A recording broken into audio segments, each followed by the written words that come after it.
The lobby looked like a photograph, polished marble that swallowed shoes, sunlight slanting through floor-to-ceiling glass, a waterfall wall that hummed like a promise. People moved through it with small, practiced politeness, the kind of place designed to make everyone feel a little less like themselves and a little more like a brand. Wendy Anderson stepped into that light with the quiet, careful stride of someone who had walked into rooms and had to prove, and reprove, her right to be there 1,000 times before. She wore a navy dress, a thin silk scarf at her throat, and the expression of someone who already knew how to make herself small when rooms demanded it. Someone laughed. It was sharp and sudden, and then another laugh answered. Wendy paused. The sound was anonymous from a distance, until a man 2 steps away, young, sleeves rolled, name badge glinting, spoke loud enough for the marble to carry his words. "Think you belong here?" Derek Patterson said. The sentence landed like a small stone. Before Wendy could answer, he tipped his disposable cup. The liquid hit her shoulder first. A warm, rusty sheet of Coca-Cola that slid down silk and skin, gathering at the seam of her coat. For a beat, the lobby held its breath. Then the laughter flooded in again, louder, greedy.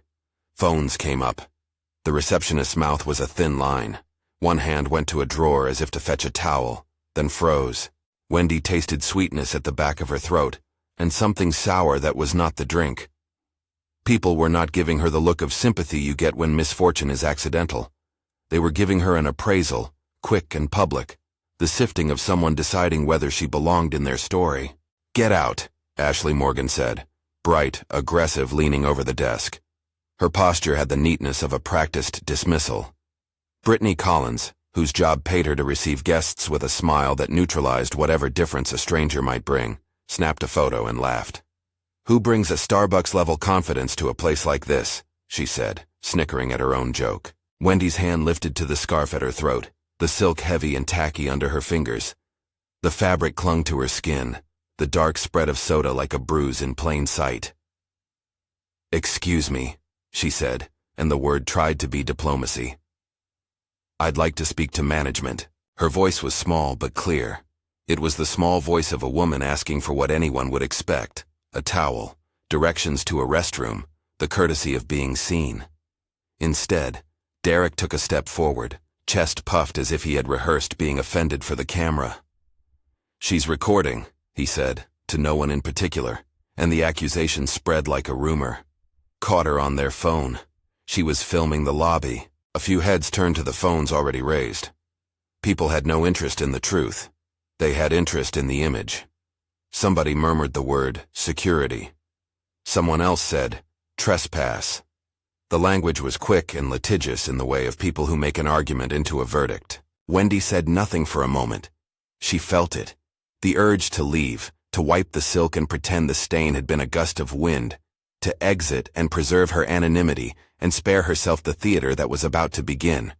Walking away would have been safer in 100 small ways. But to go felt like conceding something deeper. The lie that she did not belong, that her very presence could be erased by an indifferent crowd. She stood her ground. "Sir, you need to call someone," Wendy said, turning to the desk. "A manager, please. I need a restroom." "There's no restroom for visitors without a code," Ashley said, precise and casual, as if she were reciting policy from a poster. The smile was brittle now, edged with the thrill of participation. "You need to leave." "Please," Wendy repeated.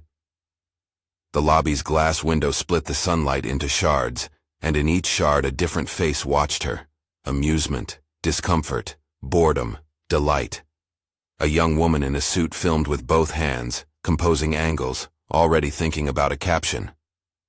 A couple of men in hooded jackets leaned against the wall and watched the scene like a sport. Somewhere near the elevators, a man in a courier uniform checked his watch and kept walking, as if the moment had no claim on his time. Jennifer Thompson stepped forward with the kind of awkward bravery that first interveners often have: imperfect, immediate, risky. She was not a supervisor. She worked 2 floors up in product design and had a habit of saying the wrong thing at the right moment. "Hey, this isn't necessary," she said. "Let her go to the restroom. Help her dry off." Brittany's phone clicked. "Oh, this is viral," she said like a benediction. "We can make this a teachable moment." "You're not allowed to film people," Derek said, matching a tone he thought was law. "You can't make accusations like that," Jennifer said. Connor Hayes, a senior supervisor who'd been lingering by the elevator, walked over then with the steady confidence managers cultivate when they mean to close a problem quickly. He put his hand on Derek's shoulder. Not a restraining touch, more a signal to the team to align. "Let's keep things civil," Connor said. His voice had the weary cadence of someone who felt the moral center of situations ought to be obvious. He looked at Wendy for less than a second, like an auditor scanning a form for irregularities. "Ma'am, if you insist on refusing to identify yourself, security will need to escort you out." There it was, the offer of force wrapped in the language of policy. It was a small bureaucracy that could be deployed to humble someone in public. For a moment, Wendy imagined security arriving in crisp uniforms, the quiet authority of badges and procedure closing around her like a ring. Tyler Brooks, the security guard on duty, moved into the scene with the slow deliberateness of a man trained to assess risk. He was solid and plain, an easy person to project authority onto. Tyler glanced at Derek and Ashley, then at Wendy. She could see the hesitation in his eyes. He knew the company's preferred script: neutrality, calm, de-escalate. He also knew the department's unspoken pressures: keep the lobby clear, avoid lawsuits, favor those who swiped in with the right cards. "We can handle this," he said, to no one and everyone. He didn't sound sure. His radio crackled and he checked it, a small mechanical sound in a human theater. "She's on the phone," Derek insisted. "She was recording us. I've seen people do this before, set up a scene." Brittany waved her phone like a flag. "We should get the police," she suggested, as if calling law enforcement were a proportionate response to being mocked in a lobby. Someone clapped. A few more phones rose, fingers typing. The narrative was forming. The intruder who tried to get a scene, the staff who kept order. Wendy's hands were steady at her sides. The cola had soaked through to the lining. It left a dark crescent on her coat where it had been absorbed. It was an ugliness that could not be prayed away. Her scarf stuck to her throat like a reminder. "Call your manager," she said finally, and the patience in her voice had an edge that came from exhausted polish. "Call someone in charge." Connor's jaw tightened. He made a motion toward the reception desk like someone offering a theatrical concession. "I'll take this upstairs," he said. "Security, please escort her to the front doors." Tyler didn't move. He had been taught to obey the supervisor's gestures, but his instincts nagged at him. The woman was soaking. The cup's contents were sticky. The accusation of filming was thin. His training told him neutrality. His heart told him to hand over a towel and defuse. Jennifer pushed a little closer, embarrassingly sincere. "This is harassment. She shouldn't be treated like—" "Enough," Brittany snapped. "You're making it worse." The crowd tightened. People stepped in, sliding their shoulders together until Wendy was ringed by a small amphitheater of judgment. Phones glinted. Voices built and built. A low, dangerous music. Wendy thought of leaving twice. The practical reasons argued for exit. Privacy, dignity, the economy of not being made into a spectacle. But she also thought of the quiet ledger she'd been keeping all her life, of every moment she had retreated to avoid being the person who blew up someone else's comfort. She thought of what it meant to let a lie go unanswered, that someone could toss a cup at her and the world would quietly accept the narrative the thrower chose to tell. "No. Please," she said. And this time the plea was not for towel or restroom. It was for recognition, for the simple admission that someone had done something wrong. "Someone please look at what just happened." Silence answered. The lobby was full of people ready to share in the moment, but none willing to become its inconvenient conscience. Derek leaned in close enough that Wendy could smell the lemon of his breath. "You don't have a right to be here," he said. He looked for the breath of agreement and found it from a few raised eyebrows. "We pay to be here. We keep this place clean. We don't need people like you messing up the brand." The words are small bigots use, thin, casual, leveled as if they were common sense. Laughter bobbed in the air like cheap confetti. A man near the elevator made a joke. Someone else added a cruel line. Wendy's chest tightened. Her throat worked. She wanted to cry and to shout the truth of who she was. The lobby refused both. "Security will need to check your ID if you insist on staying," Connor said, voice formal now, the language of escalation. "If you can't produce a business reason to be here, we'll treat this as a trespass." Tyler's radio hissed again. He looked at Wendy, then at Connor, then at the receptionist who had the authority to call for a badge. The pause was a fulcrum. It could tip toward de-escalation, handing a towel, an apology, or toward humiliation, an escorted exit, a public shaming. Jennifer reached into her purse, fingers fumbling for a napkin.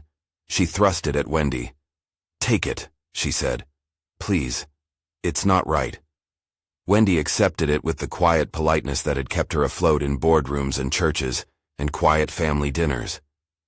She pressed the napkin to the silk and hoped it would blot out whatever the room had seen. People recorded that small gesture. Someone whispered, "Are you documenting this?" and laughed. The laughter was a blade dressed in velvet. "If you don't stop recording, we will call the police," Derek said. There it was again. Escalation dressed as law. When ordinary people say, "Call the police," it gives a feeling of officialness to an otherwise petty plan. It is a phrase that can turn an insult into a binding narrative. Tyler's jaw moved. "Do it," he murmured, and said into his radio, "Dispatch, we need a unit at the main lobby. Possible trespass and disturbance." The lobby held a low, expectant note. Wendy's breath tightened. Around her, cameras clicked, and someone started a video, angle steady, caption already forming. People began to populate the incident with moral explanations. "She started it," one woman said, a lie given to make the moment tolerable. Another insisted she had seen the phone raised. Derek's friend stepped forward with an exaggerated demonstration of the evidence, a fake show to make the lie palatable.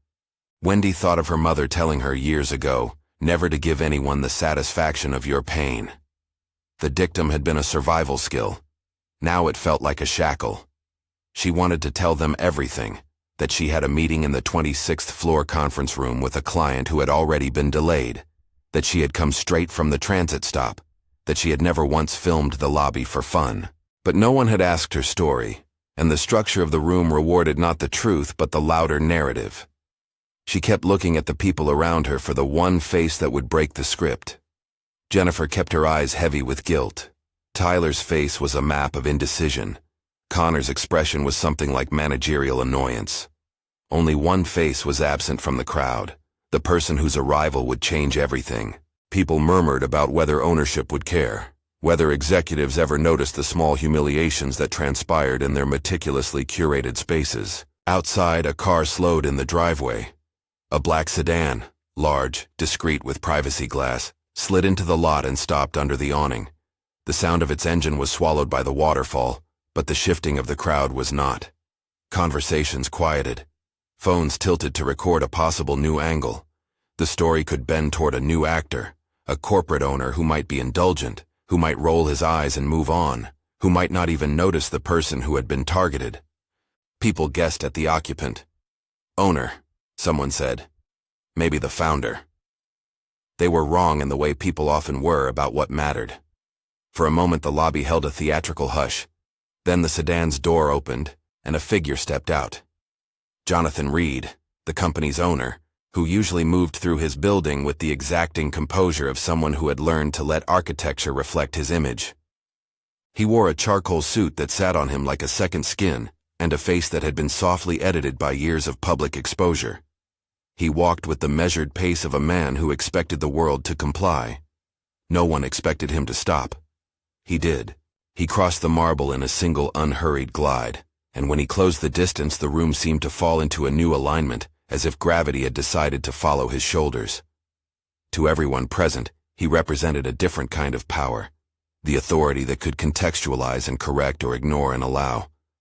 He walked past Brittany and Ashley and through the ring of phones and faces until he stood within arm's reach of Wendy. He looked at her. For a second there was only the tilt of his head and the way his gaze moved over the sticky silk, the damp hair, the small, unassuming posture. The lobby waited for his explanation to fit the rumor. Dismissal, apology, turn away. Then he said 3 words that rearranged the room. "That's my wife." The sentence landed like a verdict. Its force was not in volume but in ownership. The words felt like a hand reaching down and putting the moment in a new box. Everyone's assumptions, the cheap narrative that the woman was an intruder, the staff's casual cruelty, were suddenly exposed as a misread of what was happening. The power dynamics in the lobby recalibrated in the span of one breath. People blinked, phones faltered. Derek's smirk disappeared. He looked suddenly small and obvious. Connor's competent composure wavered. Tyler exhaled, a sound of relief and shame entangled. Jennifer's posture shifted, part shock, part vindication. The receptionist's jaw dropped. Brittany's laugh died at the edges. Jonathan looked at his employees with a corporate calm that carried a new kind of moral weight, a man who could not be indifferent because the object of scorn bore his name. "Call security off the radio," he said, voice low enough that it required people to lean in. "No police. Get me HR now." Connor stammered something about policy. Derek opened his mouth, a defense rehearsed. But before he could commit to words, Jonathan's hand lifted in that precise gesture executives use when they want immediate compliance. "Those involved will wait in the conference room," he said. "Bring me everything, footage from the lobby and from the reception desk. Whoever threw that cup, remove them from the premises until we review." The commands were clinical and decisive. They were the kind of orders that rewrote the scene instantly. No police, but an internal investigation with teeth. Tyler moved like a man obeying both an order and a conscience. He turned off his radio and began to direct people away from the entrance, his movements purposeful in a way they had not been minutes before. Derek went pale. Brittany's phone slipped from her fingers and landed on the marble like a tiny thunderclap. Ashley's smile collapsed. Someone said, "Wait, and the word dangled without a tether.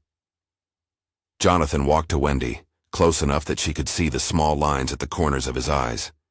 He did not offer pity, nor a rehearsed apology. He looked at her like a man recognizing a wrong up close, and he said, "Quieter now. I'm sorry." The apology was small and insufficient and real. It acknowledged that whatever system had allowed this to happen had failed in a personal way. It did not solve the humiliation or wipe the sticky mark from her scarf. But the admission of fault from the center of the company's power was a force no amount of receptionist laughter could replicate.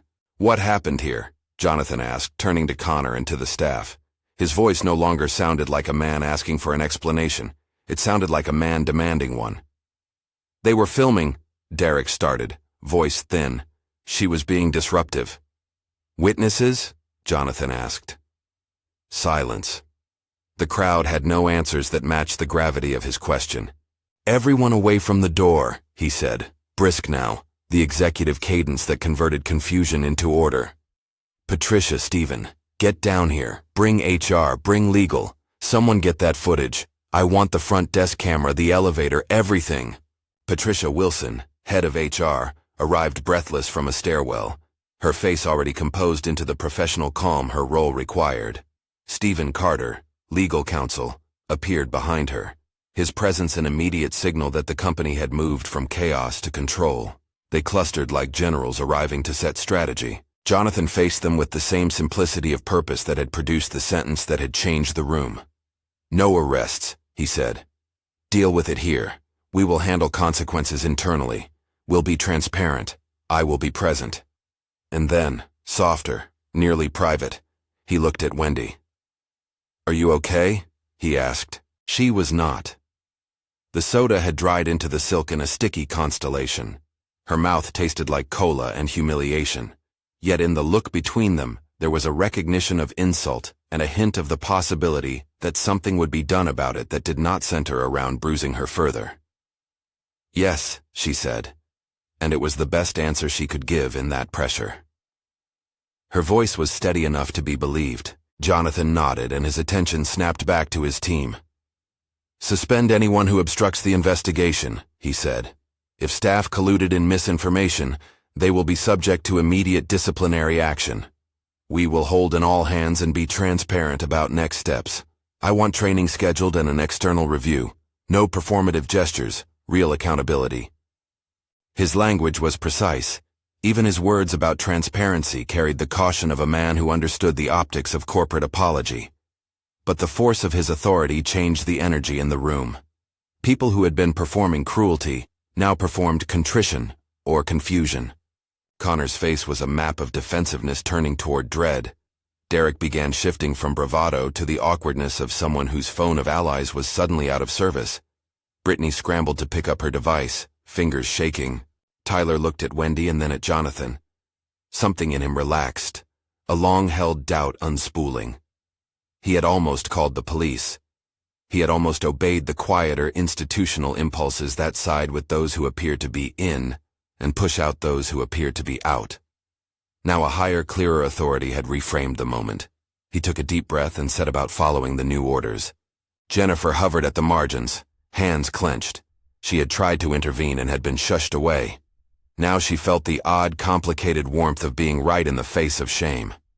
People turned to look at her, some with gratitude, others with mild annoyance that anyone would complicate their morning commute with moral reflection. The lobby emptied like a ship making way for its officers to assume command. Security guided the staff across the polished floor toward a brightly lit conference room on the second level. People filmed the movement. Some of the footage would later populate feeds and timelines, but at that moment it was just movement, authority in motion. Jonathan stayed by Wendy until they were alone, making sure she had what she needed. A towel, an offer of calling a friend, a steady voice. "We will make this right," he said. He did not promise to undo the moment's sting, but he offered a public reckoning.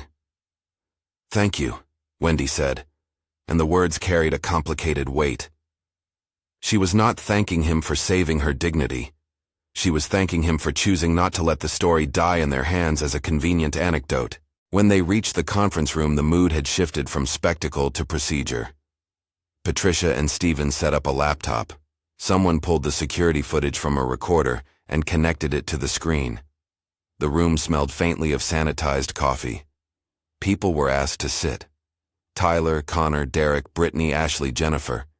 Each took a seat with the small, human awkwardness of people who knew they had been observed. Jonathan addressed the room with the directness of someone who had just been given reason to act. "We will review the footage," he said. "We will interview witnesses. We will make decisions consistent with our values and our policies. Everyone who was involved will be removed from client-facing responsibilities while we investigate." He looked directly at Connor. "You will write up the incident report along with HR," he said. "Document anything that was said and who was where." Connor nodded, the muscles in his jaw angry at themselves for trembling. Derek's lips moved. Brittany sucked in a breath. Tyler looked at the screen where the footage would soon begin to play. Jennifer folded her hands and closed her eyes for a second, the way people do when a memory is mile-marked into something larger than themselves. Wendy sat slightly apart from the others, the dampness at her shoulder now a cold memory. She watched the room reorganize around the image of her. The conference lights hummed. The first file loaded. The cursor blinked like a heartbeat. Before the footage began to play, Patricia leaned forward, professional and precise. "We will handle this seriously," she said. "This company has to be better. We will be transparent about the next steps. We will provide support for you, Wendy, should you want it." "Thank you," Wendy said again. Her voice had a steadiness she had not felt 5 minutes earlier, but the steadiness did not erase where the cola had stuck to her silk or the way her hands still trembled. She was not a symbol. She was a person carrying an injury that would not vanish because an executive had spoken 3 words. The screen flickered, and the grainy lobby recording began to play. The camera showed the threshold, the waterfall wall, the slow approach of a woman, Wendy, into the frame. There was Derek with his cup. There was the instant the Coca-Cola tipped, and the slow, humiliating spray. The recording did not carry the laughter fully. It carried the visual fact, the undeniable evidence of what had happened. As the clip replayed, the room exhaled and changed. The video made the lie. The story staff had been spinning. Implausible. It documented acts that could not be explained away as misperception. Derek's shoulders slumped as the video captured his motion clearly, the small arrogance before the throw. Brittany's mouth opened and closed. For a moment she looked like someone waking into the realization she had been part of something gratuitous and cruel. Jonathan's face was unreadable as the clip repeated, but his jaw tightened in a way that promised action. Tyler shifted in his seat, like a man who had been asked to look at his own reflection in a still pond, and saw the poor choice he'd been ready to make. Jennifer's eyes filled and then blinked fast. She swallowed. She had tried, and the video now affirmed what she'd seen. When the clip ended, the room was quiet in a way that felt like consequence. Jonathan leaned forward. "We will move on this now," he said. "No cover-ups, full report. I want an external review to follow, and I want an open forum where staff can speak about what happened and why it happened." "There's potential legal exposure," Stephen said, measured, his legal brain immediately cataloging risks. "We'll coordinate with counsel, but in terms of employment decisions, we have grounds for immediate disciplinary action based on the footage." Jonathan nodded. "Do it," he said. "And make sure we address culture, not just individuals. Policies aren't enough if our people don't live by them." He turned to Wendy. "If you want to file any formal complaint, HR will assist. If you prefer not to, that's your choice. We will proceed with the investigation regardless." Wendy considered the offer. She thought of the months that might follow, statements, interviews, the tiresome back and forth of being asked to relive a humiliating moment on demand. She thought, too, of the ways companies sometimes stop at public punishments announcing reforms that sit inert. The idea of litigation swirled briefly in her mind, lawyers, motions, the publicness of it all, but she had come into the lobby for a meeting, not a movement. "I don't want this to be about me," she said slowly. "I want it to be about making sure this doesn't happen to someone else." Her answer landed in the room like a careful stone. There were no dramatic ripples, only small, significant shifts. Jonathan nodded, almost pleased. Patricia scribbled notes with an engineer's efficiency. Stephen's face softened in a way that did not lack calculation. "That's an admirable stance," Jonathan said. "We will still document everything, and we will take appropriate employment action. But we'll also look at systemic changes." The words were promising, but Wendy had learned to hear the cadence of corporate optimism. She wanted to believe in the sincerity of those words and knew they were no substitute for sustained action. The conference room settled into the work of evidence and statements.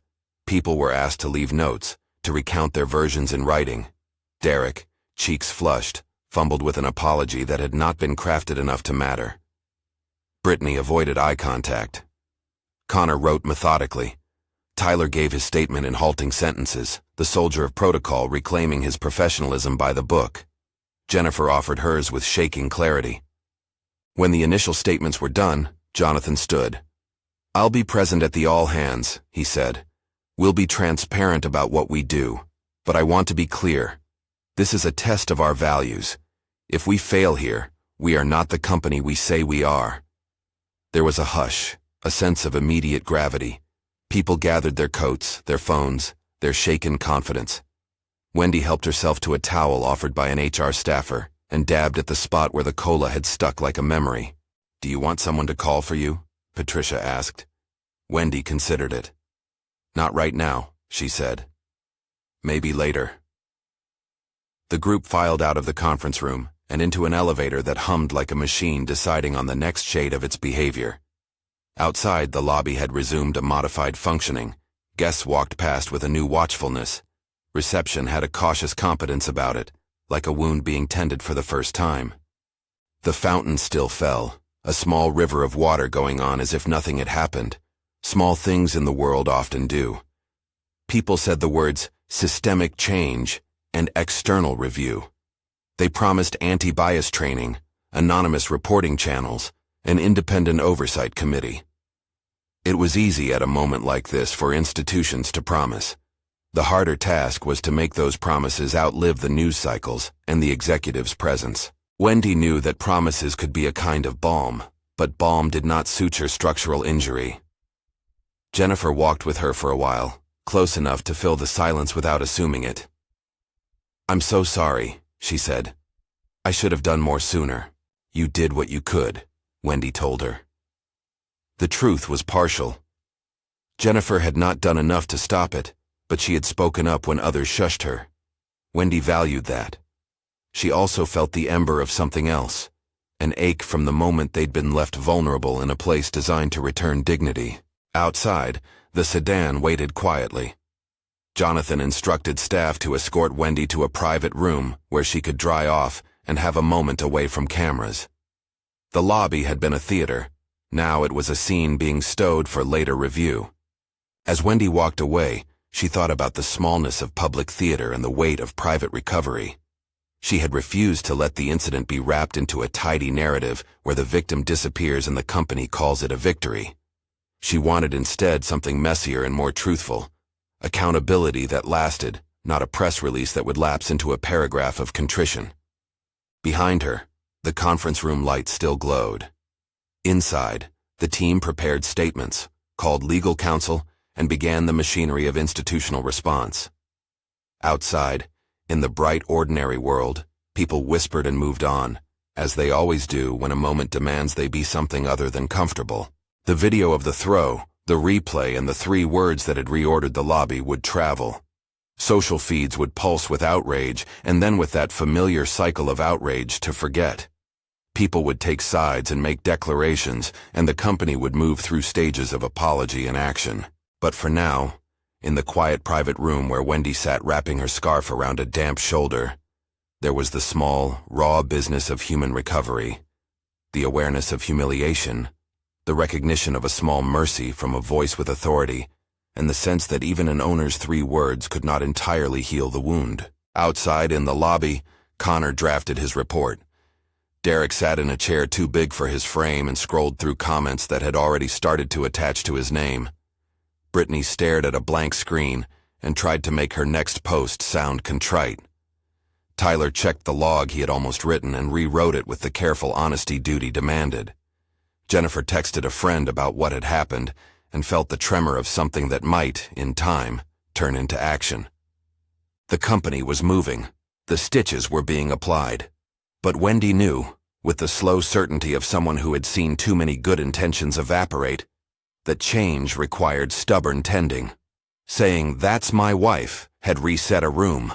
It had not, on its own, reset a culture. She sat with the towel pressed against her scarf, feeling the sticky residue of soda and of the moment. The conference room video looped somewhere upstairs, an objective witness to the morning's cruelty. Outside, the fountain continued to fall, its water erasing nothing and reflecting everything, patient and uncaring. Someone knocked at the door to the private room and slipped in a list of resources. Employee assistance programs, a contact at HR, a note offering to arrange a call with security if she wanted one.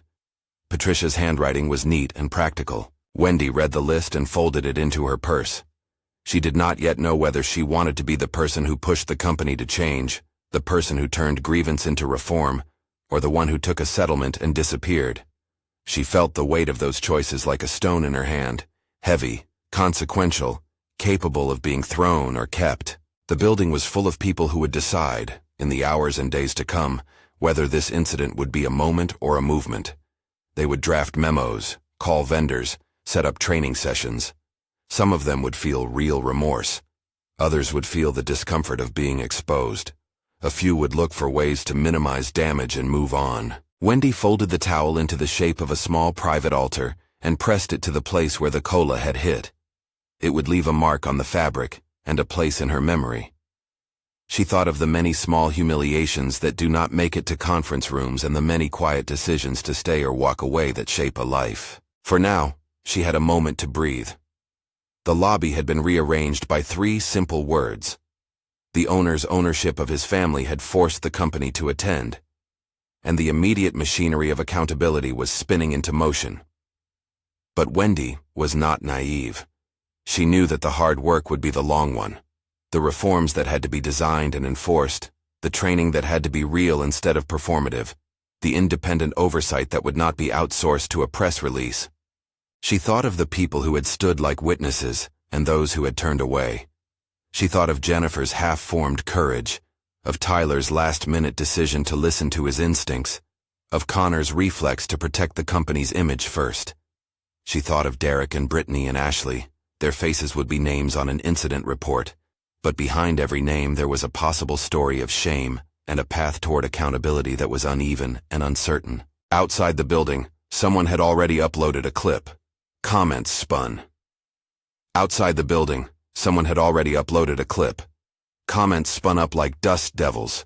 Outrage, blame, scheduling judgments. Clips multiplied, looped, annotated. The video bored into timelines and into quiet Sunday scrolling. People who had not known the company's name before now knew its logo. The company's PR team, momentarily scrambling, drafted a statement that said they took the situation seriously and promised an internal review. The phrase landed like a small corporate bandage. Have you ever witnessed harassment at work? What did you do? That question lived in the comments under 1,000 reposts. It also lived in Jennifer Thompson's head as she rode the elevator down to the lobby, her palms still trembling from the confession she had made in the conference room.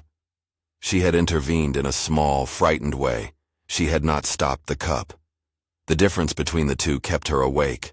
The clip of the throw haunted her like a single flashing question. Why didn't I do more? Inside the office, the immediate consequences moved like a machine being turned on. Patricia and Stephen worked through a list of options with an engineer's focus. Who to suspend, how to preserve evidence, what statements to release, how to avoid making a single careless phrase that would make the company look like it was hiding.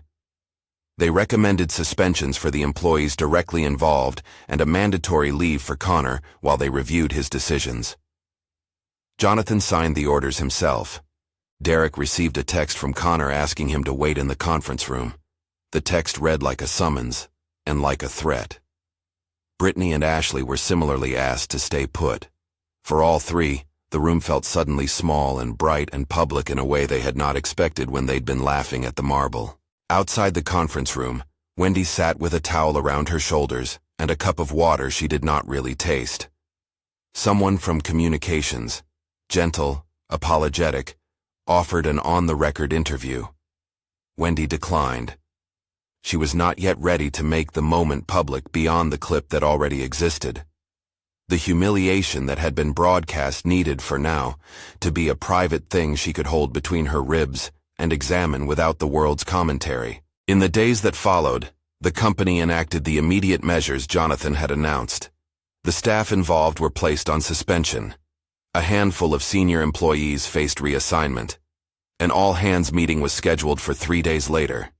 The company set up an external audit to look into the incident and the surrounding workplace culture. Patricia called in an outside consultant to run an impartial review and to help design long-term interventions. The conference room footage became a kind of truth in the office. It played in HR interviews and in meetings with legal counsel. It was not the only evidence. Text messages, phone videos, and eyewitness accounts also built a fuller narrative.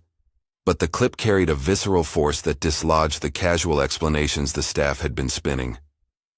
To watch it again and again was to watch a culture unpeel itself from its justifications. At the first all-hands, Jonathan stood before the company with a directness that was rare for him.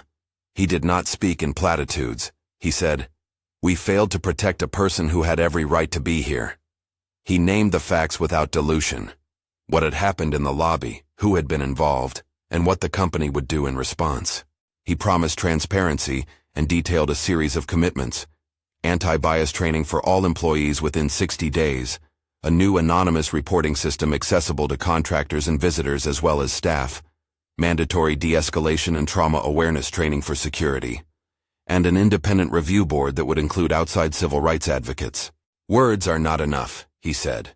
"We need structures. We will publish the actions and the findings, and we will measure ourselves against them." Some people in the room clapped. Some did not. Clapping does not equal trust. Trust would have to be rebuilt with many small, visible acts over time. Jennifer volunteered to help point the company toward better bystander education. She had been terrified at first. Later, she realized fear alone could not be an excuse. She joined an ad hoc inclusion task force initially to represent the employees who had not spoken up. Within weeks, she found herself in meeting after meeting, drafting curricula, confronting resistance, and learning the language of policy. Tyler, the security guard, found himself in training sessions he had once passed through as a formality. This time, the classroom sat differently. Trainers walked through scenarios he'd faced hundreds of times and asked him what he had felt in the moment of decision. He admitted that he had wanted to be neutral mostly to avoid trouble. He discovered in those hours a harder truth. Neutrality that ignores harm can be complicity. He volunteered to pilot a revised protocol that prioritized victim safety and dignity over procedural expediency. Not everyone welcomed the changes. Some employees bristled at mandatory sessions. A few complained that the company was abandoning common sense in favor of virtue theater. That complaint persisted in corners where accountability felt like a threat to comfort. Outside, the employees who had been suspended found their lives tilting. Derek's social feeds filled with angry replies and calls for his termination. Brittany's account attracted posts about the fragility of performative social media activism. Ashley tried to compose an apology video that never felt true. Their parents called. Their friends made awkward jokes that were no longer jokes. When they were finally notified of their status, Derek and Ashley terminated, Brittany suspended pending a deeper review. The breath they had borrowed from arrogance left them. Termination did not come with a single public moment of shame in the office. It came with quieter consequences. There were settlement discussions that stayed confidential. There was the public record of being fired. There was the longer personal work of coming to terms with what had been done, and of imagining a pathway forward. Some of the fired employees sought counseling. Some enrolled in anti-racism courses with the same mechanical sincerity that people sometimes give to schoolwork they hope will unlock a new resume line. A few wrote apology letters, some public and halting, some private and raw. Wendy read a letter from one of them months later. It was tentative, remorseful, and not entirely persuasive. She watched as sincerity and performativity argued for dominance in that letter. The company's independent review board convened. It included 2 civil rights lawyers, a sociologist who specialized in workplace bias, a community organizer, and a retired HR executive from another industry. Their first report was blunt. The incident was not a single event but a symptom of patterns. Front desk staff had been trained to prioritize brand image over visitor welfare. Security had been incentivized to keep the lobby clear. Managers had been rewarded for low friction and high client satisfaction, even when that implied tolerating microaggressions.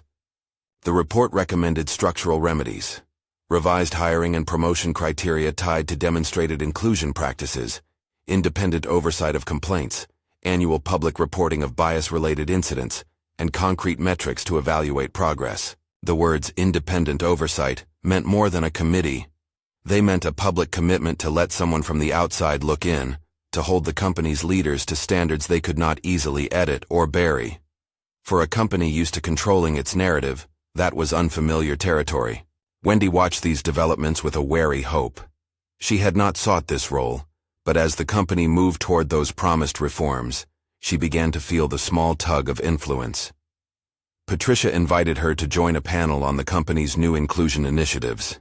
Wendy accepted on her terms. She would be a voice, not a photo op. She would keep the company honest, not be used to signal moral victory. Her trajectory shifted further when an advocacy group called and asked if she would consider helping design an external scholarship fund to support young Black professionals interested in tech and corporate leadership. The fund would be seeded by the company as part of its reparative commitments, but governance would include independent directors, community leaders who could hold the company accountable for ongoing commitments. Wendy agreed. She wanted something durable to emerge from the humiliation, something that might tilt the world a little to the side of dignity for people who were like her. The work that followed was granular and stubborn. Designing an effective anti-bias curriculum required more than workshops that people could sleep through. It required trainers who could speak to structural bias, managers who could be evaluated on inclusive outcomes, and concrete policy changes that removed incentives for the very behaviors the company had seen. Patricia led the effort to create an anonymous reporting app that allowed contractors and visitors to report incidents without fear of immediate reprisal. The app's developers worked with civil rights advisors to ensure privacy, and to route complaints to both HR and an independent investigator. The security protocols changed.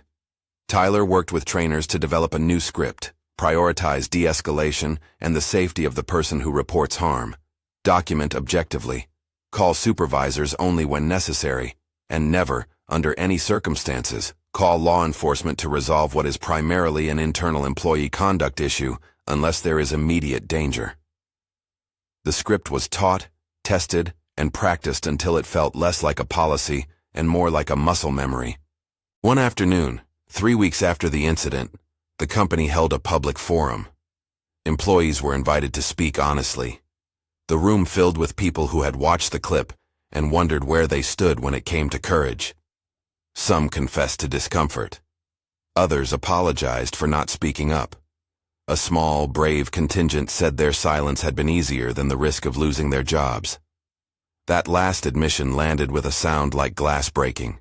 Wendy spoke last. She did not give a speech styled for the press. She told a truth about what it felt like to be humiliated in a place meant to be professional. She described the sticky silk and the smallness she had felt when people made their enjoyment of her shame. She named what she wanted: accountability, not performative rituals, structural changes that would outlast the news cycle, and a mechanism for people to file complaints without fearing immediate retaliation. After she left the stage, several employees approached her with gratitude and with their own stories. A senior engineer who had been quiet in meetings confessed that he had walked away from a colleague in a similar situation years before. A reception manager who had been on duty the morning of the incident cried and said she needed help to understand how to do better.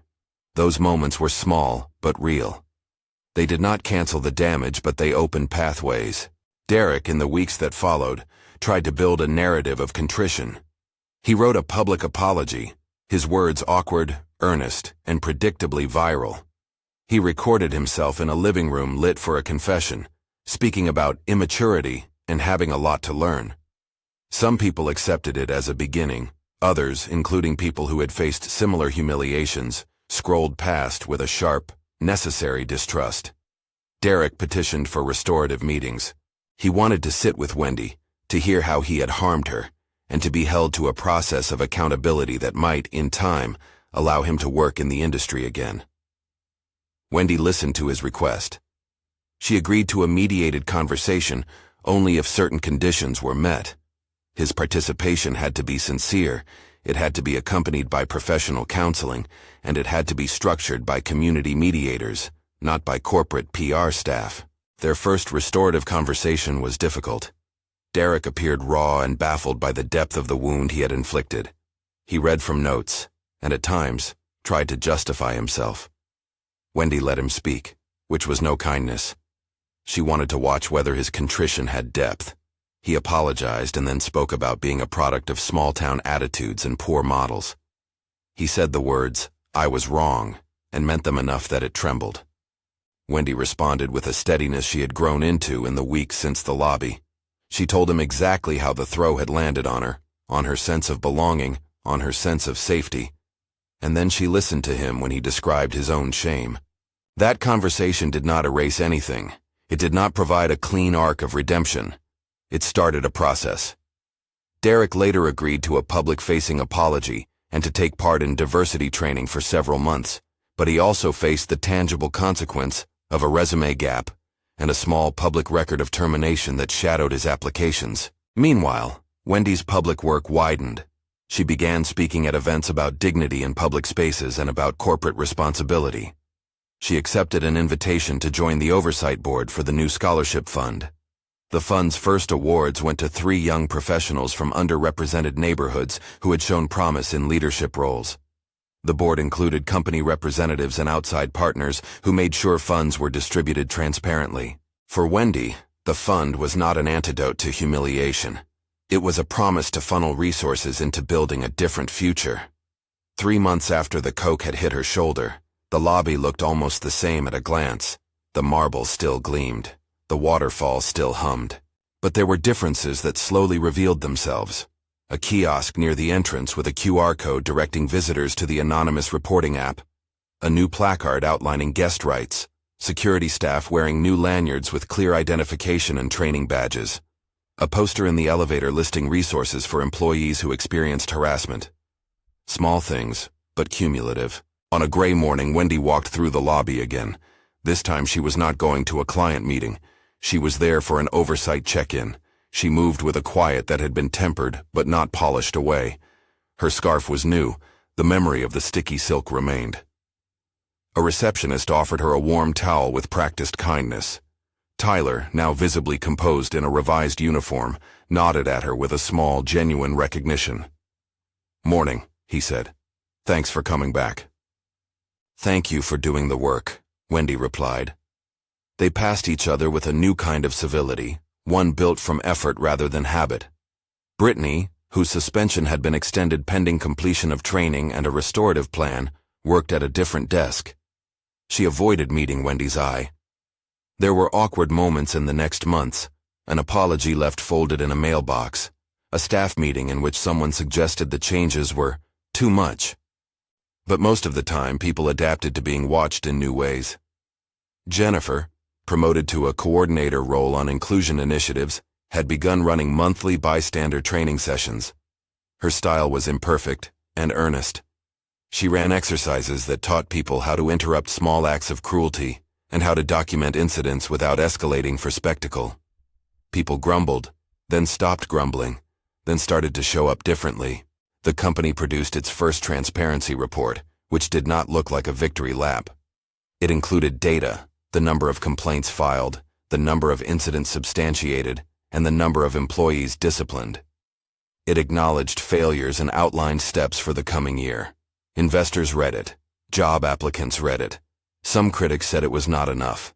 Some supporters said it was a model for accountability when leaders choose to act. Wendy's advocacy did not come without personal cost. She received messages that ranged from gratitude to hostility. There were invitations to speak and offers of money for endorsements she never accepted. The daily grind of attention sometimes felt like a second injury, one that insisted she narrate her pain on demand. She declined many requests and kept a narrow set of engagements that allowed her to do the work without being consumed by it. Months later, she was asked to join the company's board as an independent director for the Oversight Committee, a position that would give her a formal role in ensuring the commitments were kept. Many people criticized the move. Some thought it co-optation. Wendy saw it as leverage. She took the seat with conditions.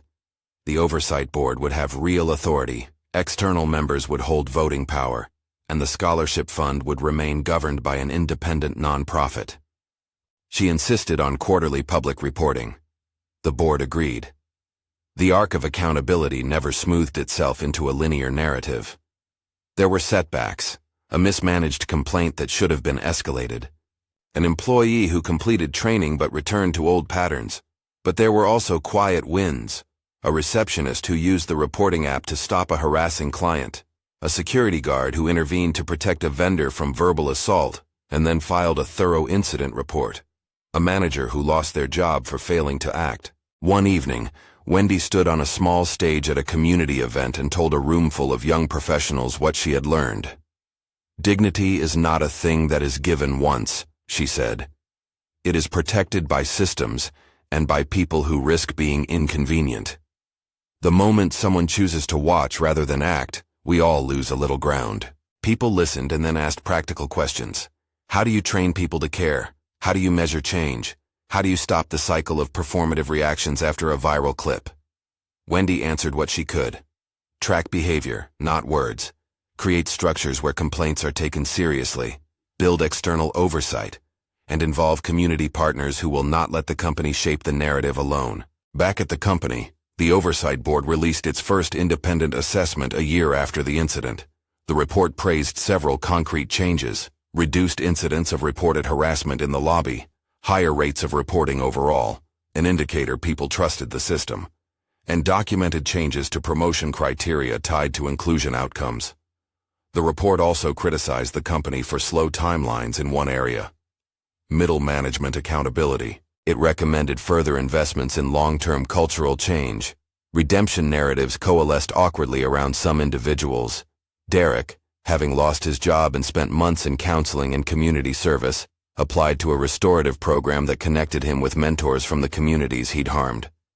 He attempted to rebuild a career in a different sector and occasionally spoke at workshops about the dangers of casual cruelty. Some people accepted his transformation tentatively.